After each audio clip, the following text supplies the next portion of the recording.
you'll become bigger, taller, and stronger. How many of you have heard these words in your childhood? Join the club.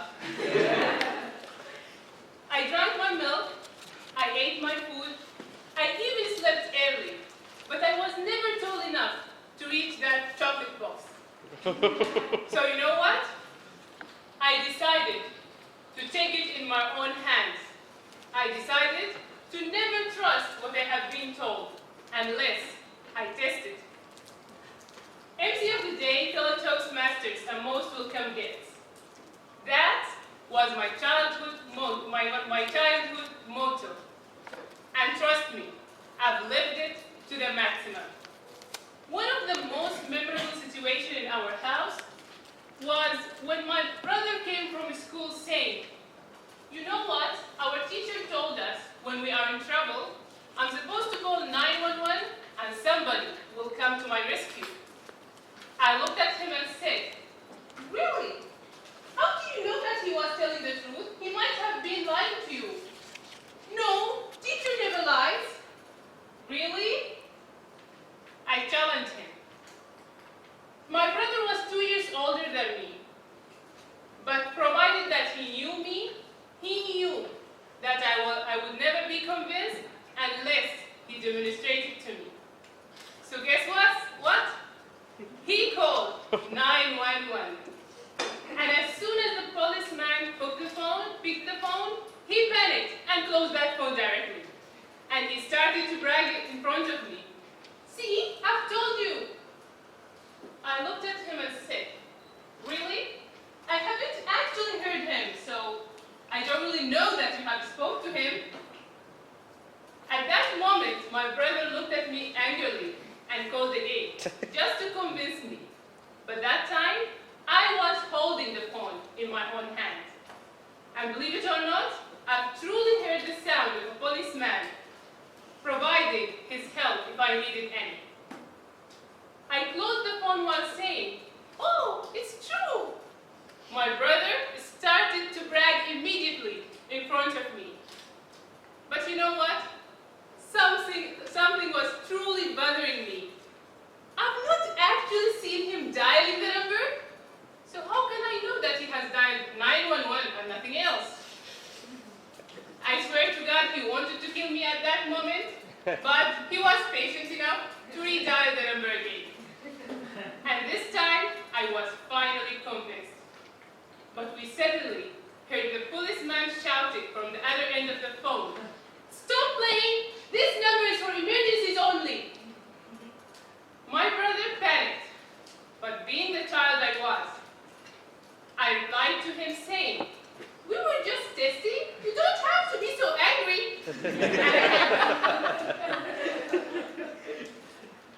Doing so, my brother started to brag again. I told you.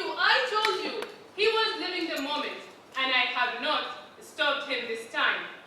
But the ringing phone did. My brother picked the phone, and sure enough, it was the policeman. I want to speak to your parents right now. My brother looked at me with panic written all over his face. What shall I do? He wants to speak to Mom. I looked at him and said, hang up. That was the first time hanging up the phone. The phone, of course, rang again, but we were clever enough not to answer it. But my mom did. Imagine the reaction of my mom when she was on the other end of that line. Needless to say, we vanished in the thin air in a matter of seconds. My mother tried to search for us here and there, but you know what they say about these adorable little monsters? They know how to hide. And you know, Toastmaster, that was the day when I discovered that there is something in the world called caller ID. When my father came from work, my mother informed him, and he called us. And as any normal child, in such situation, you know that you have to do 3 things. First of all, act guilty. Second of all, spice it with some tears.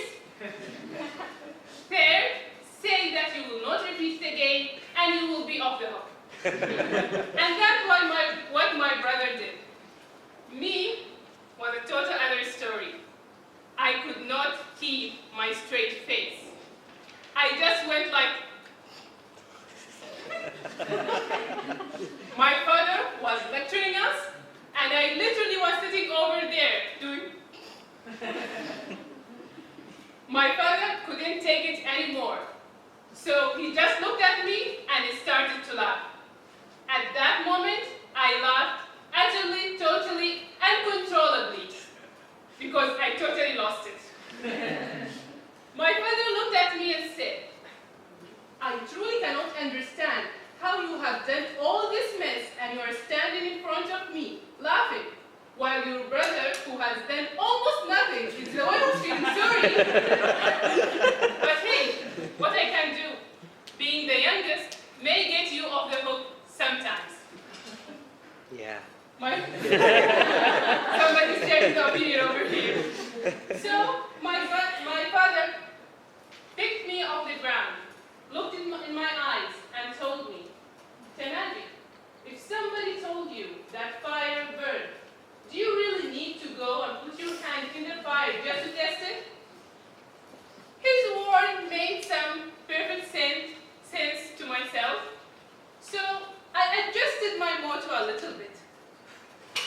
My new motto for a Toastmaster became, "You really need to learn from the wisdom of people around you in the world, but you really need to test it wisely to enrich your experience."